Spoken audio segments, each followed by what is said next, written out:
All right, guys, this is a video to show you the success we finally had with removing the center mechanism record changing device system from this Wurlitzer 2310 jukebox.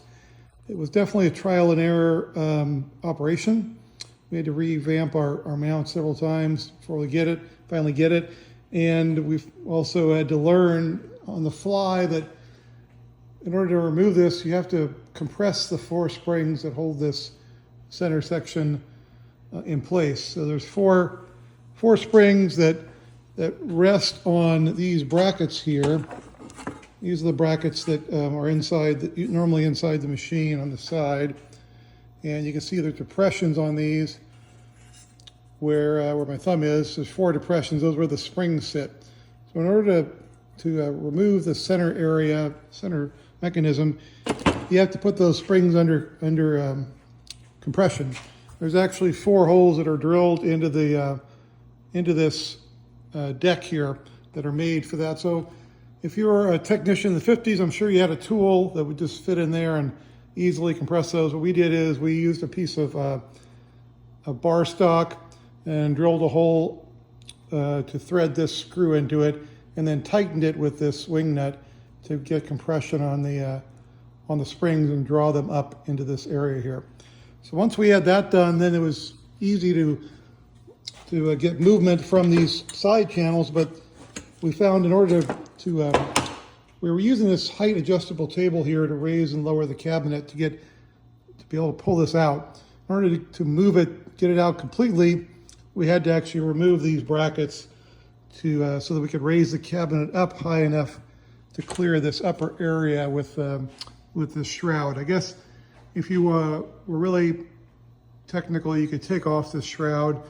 It just looked pretty involved to us, and it involves taking off this area where the arm goes for the record player. We just didn't want to mess with it. So our solution was to take off those side brackets.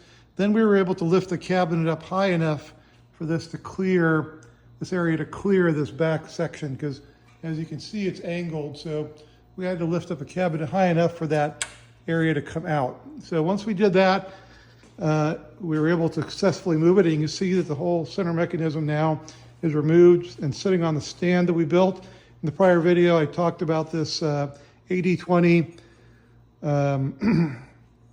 aluminum that we used for the actual brackets, and then this is mounted to a bunch of 2x4s that we built the stand for. So as you can see now, we have easy access to come in here and do what we were going to do, which is replace these speakers.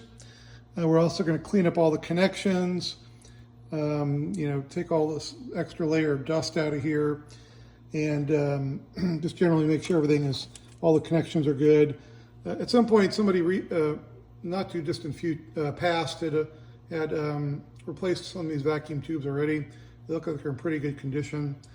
So really, we're just going to be cleaning it up, and then the big task will be removing these speakers and then replacing them with ones that we purchased, which are clip-pitch speakers. I'll put a link in the comment section on the speakers we're using, as well as put some specs maybe on some of the hardware that we used for this bracket, so you know.